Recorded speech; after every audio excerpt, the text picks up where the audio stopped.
Welcome to A Guide to Every Deck in EDH. Today we are looking at Mishra Eminent 1. So this is one of the commanders that my YouTube commenters recommended. So it says, at the beginning of combat on your turn, create a token that's a copy of target non-creature artifact you control, except its name is Mishra's Warform and it's a 4/4 construct artifact creature in addition to its other types. It gains haste until end of turn and sack it at the beginning of the next end step. So the fact that you have to sack it means that we probably want artifacts to copy that have ETB or death triggers. Also notably, the 4/4 construct is not legendary, even though it has a specific name. So with that said, most of the cards in the deck are going to be typical value Grixis stuff, but there are a few standouts that combo with Mishra's Eminent 1. We have cards like Ichor Wellspring and Mephitic Draught that draw cards when they enter and when they die, which are both going to obviously work well with Mishra.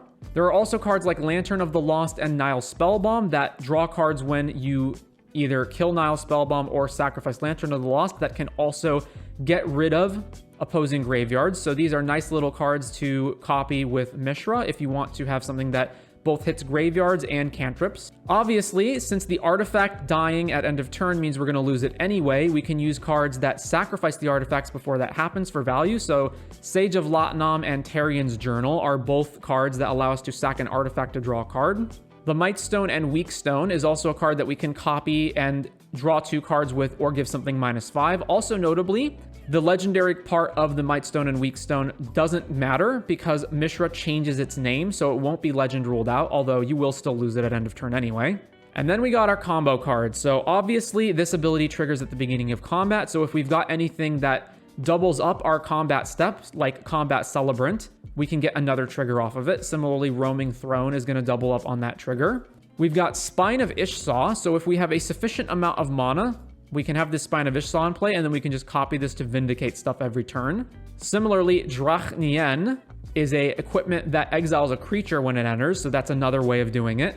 Executioner's Capsule, although we do have to pay the 1 and a black to activate it, is another cheap artifact that we can play and copy with Mishra and then activate it to blow something up. Although since we have to tap it, that does mean we won't be able to attack with the 4/4 that turn, but that's okay. Tithing Blade is an artifact that when it enters, each opponent sacks a creature, so we can double up on this as well.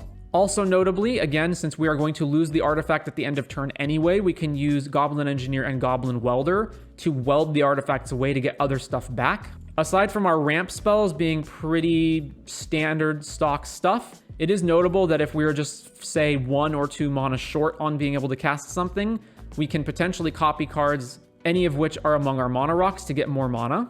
Also, anything like Liquimetal Torque that turns something into an artifact allows us to copy things that aren't artifacts. So say, for example, we've got a Dockside Extortionist in play and a Liquimetal Torque in play. We can make Dockside into an artifact, then we can copy Dockside with Mishra and get another Dockside trigger. And we also have Ethereum Sculptor and Artificer class to reduce the cost of artifacts, since we are obviously going to be a very artifact-heavy deck. Sundial of the Infinite. So let's say we want to keep these 4/4 tokens that we have around. Well, Sundial is going to be a way that lets us do that. So at the end of turn, when the sacrifice trigger goes on the stack, we just activate Sundial to end the turn. And then finally, there is Gonti's Aether Heart. So this is a 6 mana legendary artifact. When it enters, or another artifact enters, you get 2 energy, and then for 8 energy, you can exile it and take an extra turn after this one. So if you've got a Gonti's Aether Heart in play, you can copy the Gonti's Aether Heart, then the first Gonti's Aether Heart that you played presumably gave you 2 energy, and the new Gonti's Aether Heart will give you 2 energy for itself entering, and the original one will give you 2 energy for itself entering, which is only 6 energy, which is not enough to activate, but that means all you got to do is put 1 more artifact in play, and then you can get the 8 energy that you need to take an extra turn. And then after that, it again just means all you got to do is copy Gonti's Aether Heart and then play 1 artifact per turn in order to get the additional 4 energy to get up to the 8 energy to keep taking an extra turn. So again, Gonti's Aether Heart in play, copy it with Mishra, play 1 extra artifact, you get to take infinite turns. And then, of course, Console Oracle's in here, because why not? If you are sick of this combo as I am, you can just go ahead and cut it. We are playing a bunch of artifacts, so Thirst for Knowledge can maybe be good. We've got a bunch of counter spells. It is fairly important that Mishra not die, so anything like that, anything like Lightning Greaves. Dark Ritual and Jeweled Lotus can help us get Mishra into play and then hold up mana to protect it. Our lands are very straightforward. The only thing I guess of note is Manamo, which is mostly just here to untap the 1 ring.